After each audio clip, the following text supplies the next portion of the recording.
بسم الله الرحمن الرحيم الحمد لله والصلاة والسلام على رسول الله وعلى آله وصحبه وسلم تسليما كثيرا مزيدا إلى يوم الدين أما بعد.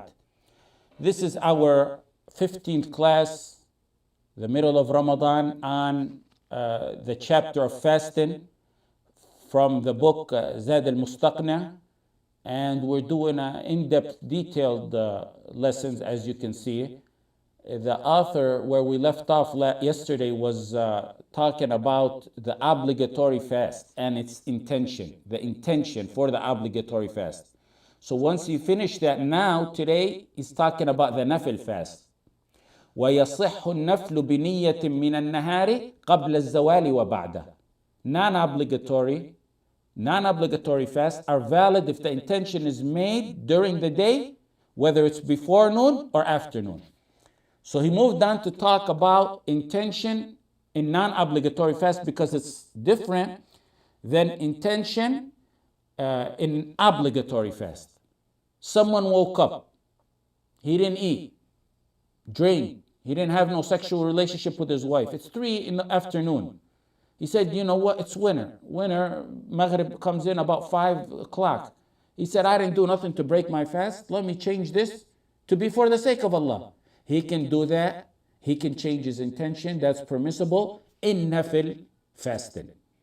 Now the proof for that is the hadith when the Messenger sallallahu alaihi wasallam walked in on Aisha radiallahu anha, and he said, do you have anything to eat? She said, no. He said, then I am fasted. That's the key word. فَإِنِّي صَائِمٌ. Then I'm fasting means, from that term, فَإِنِّي صَائِمٌ, he initiated the fast during that day, right there. He initiated the fast right there in that day, right at that point. فَإِنِّي, then, meaning before that I wasn't. And that's the opinion of Imam Ahmad, Shafi'i, and Abu Hanifa, that if you didn't do nothing to break your fast in the start of the day, you can change your intention to making it a fast as a worship to Allah subhanahu wa ta'ala. The second opinion is by Malik, who said that you must have the intention the night before, just like an obligatory, a fard, a wajib fast. And he said the proof for that is the hadith. It's clear. No fasting is accepted for one who does not form the intention the night before. He said the hadith is clear on that. In the hadith he said, not only is it clear, it's general, it's broad. It's for fard and sunnah. So you must have the intention for a fard and sunnah the night before. However, the hadith of Aisha, the one that says, فَإِنِّي صَائِمٌ, then I'm fasting, that's specific. When we have hadith that appear, if you take these two hadith together, they may appear contradictory to each other. Now we can combine. If there's a way to combine, we combine. So we take the one Imam Malik used, no fasting is accepted for one who does not form intention to fast the night before. We take that hadith, so we can combine between those, to the obligatory fasting. And the action of the Messenger sallallahu alaihi wasallam is clear on that. The hadith, فَإِنِّي صَائِمٌ by Aisha, the one he told Aisha, that's for a non-obligatory fast. Some ulama said, there's a third opinion, some ulama said, فَإِنِّي صَائِمٌ, the Messenger said it in the linguistic sense, in the figurative sense, not in the worship sense, meaning she didn't have nothing to eat. He said, then I'm fasting, but not in the worship sense. He meant it like, I'm not eating or drinking, I guess, for the rest of the day. Now the response to that is when the Messenger ﷺ speaks, it's taken in the Shar'i definitions, in the Shar'i context. We take it in the Shar'i context, not in the figurative, linguistic context. If there's no Shar'i meaning to it now, then yes, we can refer to the linguistic, figurative meanings of the words. But when there is a Shar'i meaning, and the Messenger ﷺ said it, we use the Shar'i definition. Does a person get full reward for the entire day or from the point where he decided to fast on? There's two opinions on that. Some ulama said you get reward for the full day, and the rationale behind that is that fasting is one worship. Per day, it's one worship. It's unbreakable, so you get the reward for the entire day. Another group of ulama said he only gets reward from that point where he made the intention on to the end of the day, to sunset. And that's probably the more correct of the two opinions. It really is supported by the meaning of the hadith, إِنَّمَا الْأَعْمَالُ بِالنِّيَّاتِ وَإِنَّمَا لِكُلِّ امْرِئٍ مَّا نَوَى. Actions are judged by intentions, and a man will only have what he intended. And a man will only have what he intended. وَإِنَّمَا لِكُلِّ امْرِئٍ مَّا نَوَى. Note, you have to keep in mind that if you intended on fasting at any point during the day, a nafil fast, you can't prior to that have eaten anything or drank anything or had relationship with your wife. You can't do that prior to that. If you did that, you cannot change your intention because you did something to void your fast. You cannot change your intention. So it's only for people who from the start of the day didn't eat, drink, or do any or have sexual relationship with their wives or do anything to void the fast. Now the next point, the author, he said قبل الزوال وبعده, whether his intention is before noon or afternoon. Why did he say that? Sunnah fasts are valid if the intention is made during the day, whether it's before noon or afternoon. Why did he specify before noon or afternoon? Was there a need for that? The reason he stated that is because if you look in detailed books of fiqh, there's another opinion that says before noon, okay, you can go ahead with that and change your intention. Afternoon, no, you cannot do that. It's not permissible. They said because why? Why did you distinguish between before noon and afternoon? Because they said because afternoon, that most of the day had passed without the intention. So the rule is for the most. You know, a lot of this doesn't have textual proof, so they resort to rationale. They have to do that. They're saying one who initiates fast afternoon, he missed out on most of the day or a great portion of the day. And the great portion of the day is gone, so the day is gone, he can't change his intention. The author was correct, whether it's afternoon or before noon, it doesn't matter, because there's no proof to distinguish between changing the intention, whether it's before noon or afternoon. The next, the author says, وَلَوْ نَوَى إِنْ كَانَ غَدًا مِنْ رَمَضَانَ فَهُوَ فَرْضِ لَمْ يَجْزِهِ. لَمْ يَجْزِهِ. If someone's intention is, now he goes back to talking about Ramadan. He made that statement clear about nafil fasting. Now he goes on back to talking about Ramadan. He says, if someone's intention is, if tomorrow's Ramadan, then it's my obligatory fast. He said, that's not sufficient intention. Someone went to sleep. He went to sleep early. He waited to see if they announced the next day's Ramadan. He couldn't wait. He has work the next day. He went to sleep early. Before he slept, his intention is in his heart, is that if tomorrow's Ramadan, I'll fast. If it's not Ramadan, I won't fast. The author said that type of intention is not acceptable. That day is not acceptable. He's hesitant, and his intention must be firm and determined. We already stated that before. We talked about intention before. We said the intention must be determined. You can't be hesitant. They said this is a hesitant intention. In another opinion by Imam Ahmed himself, and it was chosen by Ibn Taymiyyah, he said it's accepted.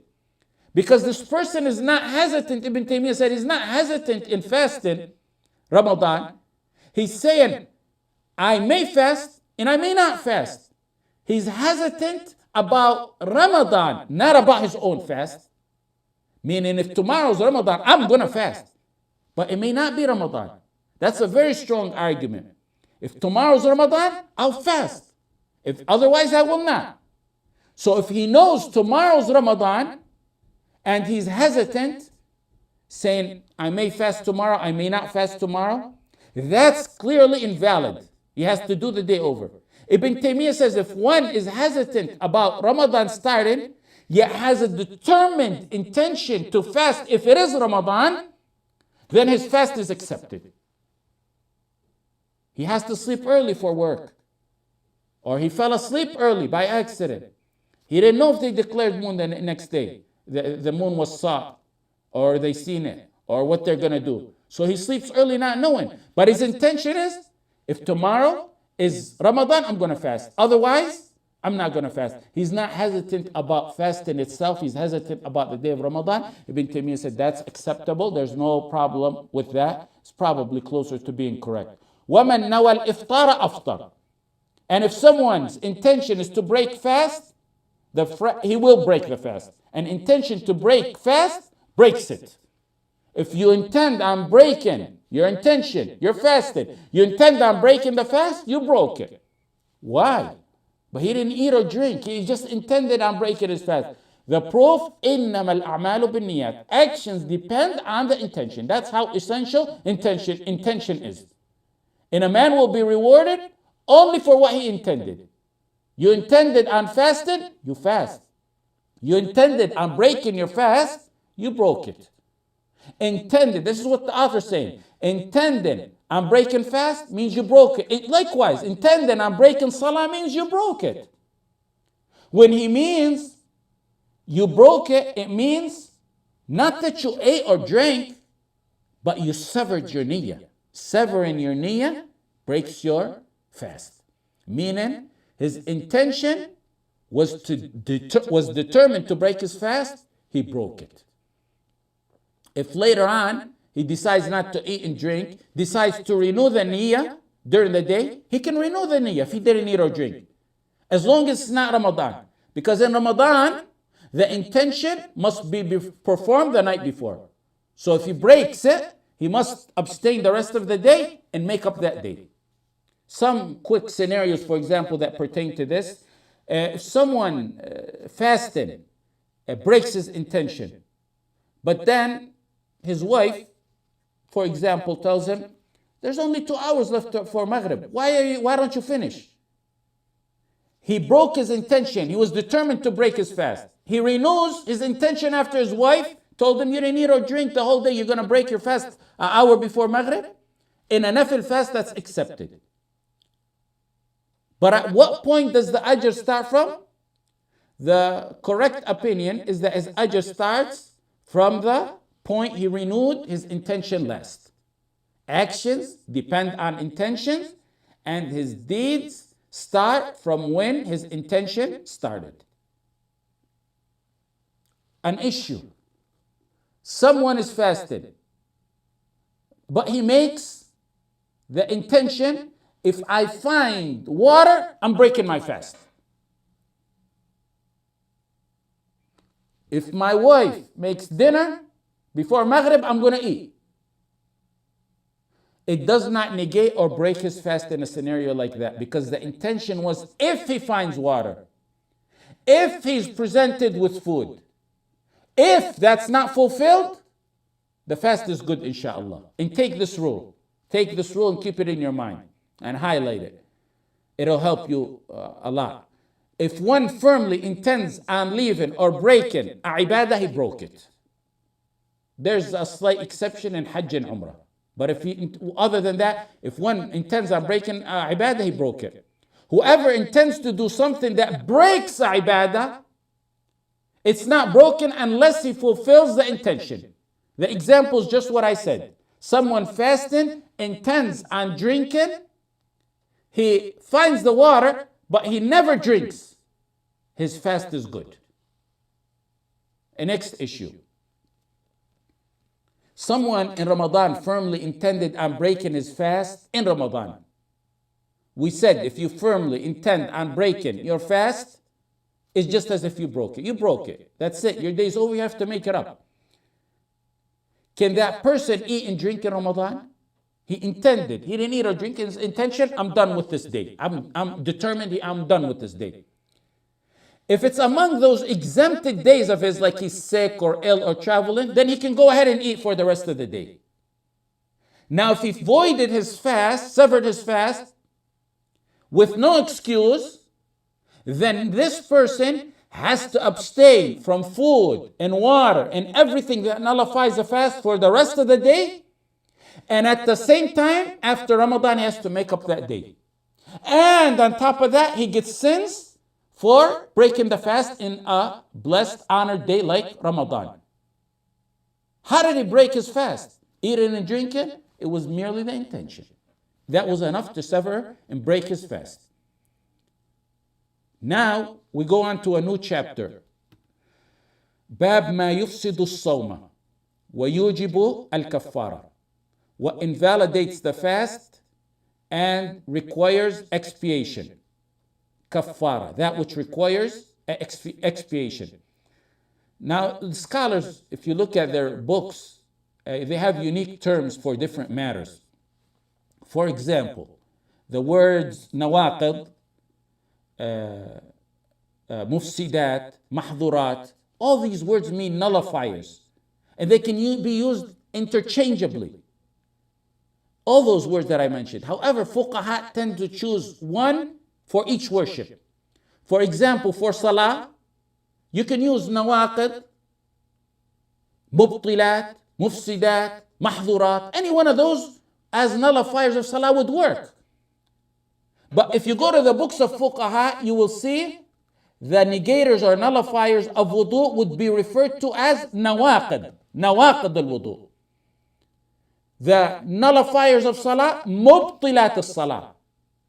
That which nullifies sawm, mufsidat al-sawm. Hajj, mahdurat al-hajj. Now the author is going to teach us what voids fast and that which requires expiation, kaffara. There's three main matters that void fast that have an ijma' on, while everything other than these three is disputed. The three are the ones that are mentioned in the verse فالآن باشروهن وابتغوا ما كتب الله لكم وكلوا واشربوا حتى يتبين لكم الخيط الأبيض من الخيط الأسود من الفجر. Now have sexual relations and eat and drink until the white thread of dawn appears to you distinct from the black thread. Meaning you can eat and drink till this point. After this point you have to stop. Sexual relationship, eating and drinking. Those have an ijma' on them. Everything else has a dispute. Those are the main voiders of fast that the ulama agreed upon. He said, matters that void fast in the beginning chapter of the book and that which require expiation. So the matters, he's going to tell us what voids the fast, and then he's going to tell us the kaffara. Kaffara, what does the kaffara mean? The expiation. That's what he said. He said, the expiation. What expiation? He used what we mentioned at least twice in our Ramadan halaqat. Al-kaffara means al-ahd al-dhihni. Al-ahd al-dhihni. That which you know what I'm talking about. The expiation, what expiation? The one you know about. The one commonly known when we're talking about this matter. Which is freeing a slave, or fasting 2 months, or feeding 60 poor people. And a student of ilm would know that by, what we said referred to as al-ahd al-dhihni. Now let's go over them one by one. The author says, the first one is man akala. Man akala. Eating is placing something into your stomach through the mouth. That's the overall definition of it. And this includes whether you eat something beneficial, enjoyable, or whether it's something harmful, or whether it's something neutral. Even though some ulama said it's only eating that which nourishes one, that's the only type that invalidates a fast. The correct opinion is the verse is general. So we keep it as that. Maybe beneficial, something you eat beneficial, or harmful, or neutral, doesn't matter. Anything that goes in your mouth down to your stomach is food. Regardless, whether it's beneficial, harmful, or neutral, even if someone takes poison. That's example of something harmful. It voids the fast. That's the first one. Then the author says, Man akala aw shariba. Whoever eats or drinks. It includes liquids. Whether they may be beneficial or harmful or useless or neutral, it doesn't matter. Water, soup, yogurt, milk, blood, poison, all that is included. And the proof for eating and drinking is the verse we stated. وَكُلُوا وَاشْرَبُوا. Eat and drink until the time where you must stop. The ijma' and many hadith are also additional proof. Like the hadith al-Qudsi. He leaves his food, drink, and desires for me.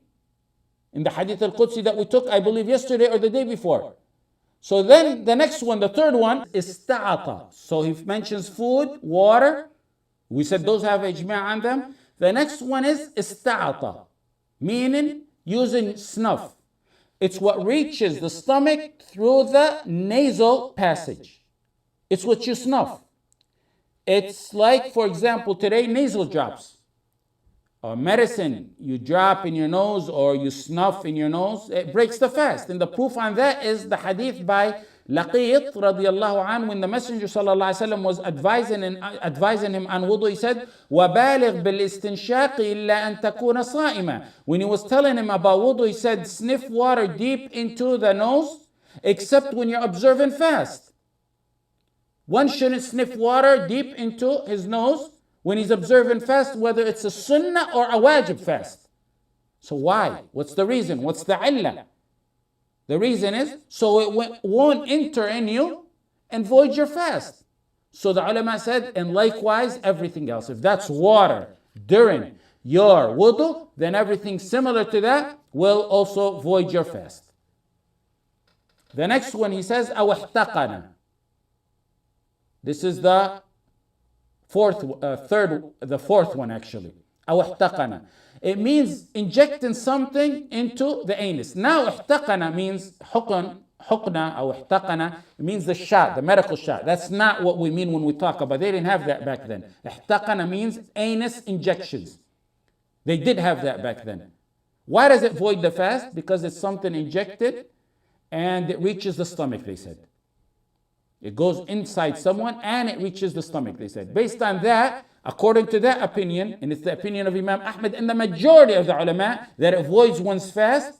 Based on that opinion, the analogy, the qiyas is, everything that enters from any entry point voids the fast. Mouth, nose, anus, anything that enters from any entry point breaks one's fast. Ibn Taymiyyah differed with the majority here. He said, hukna, injecting something into the anus, does not break the fast because it's not considered food or water. It's not food or water. And the only thing that we have proof on is that it's gotta be food and water. The Quran and Sunnah state food and water. So he said that's not part of it, and he disagreed with the majority of the ulama. And he said also he doubted whether it even gets absorbed by the stomach or reaches the stomach. However, medical doctors now explain, if you read about it, how some kind of medical anal injections reach the small intestines and how the small intestines absorbs them. It appears that anal injections like that used for medicine, Ibn Taymiyyah and not the majority is most likely correct, is closer to being correct. It doesn't break the fast, even if it's absorbed by the small intestines. Because let me give you this rule and it'll help you a lot. Matters that are strongly disputed among ulama, if the ulama doubt strongly, the ulama, not us, whether something voids a fast or not, we resort to the principle, the origin, that it does not. Because we always need proof that it negates. If someone tells you it negates, you say, where's your proof? Sometimes the rationale are strong or derivative directly from proof. The next one he says, أو اكتحل بما يصل إلى حلقه. The final one for today is applying kuhl, the ancient eye cosmetic, around or inside the eye. بما يصل إلى حلقه. The stipulation that it has to arrive to the throat. And likewise, just like we say about kuhl, which is the ancient eye cosmetic, whatever women use today, similar to that, the same ruling applies. There's opinions on that. The first opinion is by Imam Ahmad in the madhab of the Hanabila, and it's as the book states, if the kuhl reaches the throat, if it reaches, look at that stipulation, if it reaches the throat, it invalidates the fast because it becomes like food or water. And the ruling of food or water, the ruling on food or water applies to that if it reaches the throat. The second opinion is by Imam Malik rahimahullah. He said kuhl breaks fast whether it reaches the throat or not. The first opinion, only if it reaches the throat. The second opinion by Malik, it doesn't matter if it reaches the throat or not. The third opinion by Abu Hanifa, al-Shafi'i, and Ibn Taymiyyah rahimahumullah jami'ah, they said even if it reaches the throat, it's not one that nullifies the fast. It doesn't void the fast because it's not food or water. The last opinion is probably the correct one, and it's the more likely the correct one. Why? Let me give you the proof for why I say it's correct. There's no proof from the Quran and Sunnah that says kuhul invalidates fasting. So we resort to the origin, like the rule I told you, that it doesn't negate fasting. Number two, because eye is not an entry point to the stomach.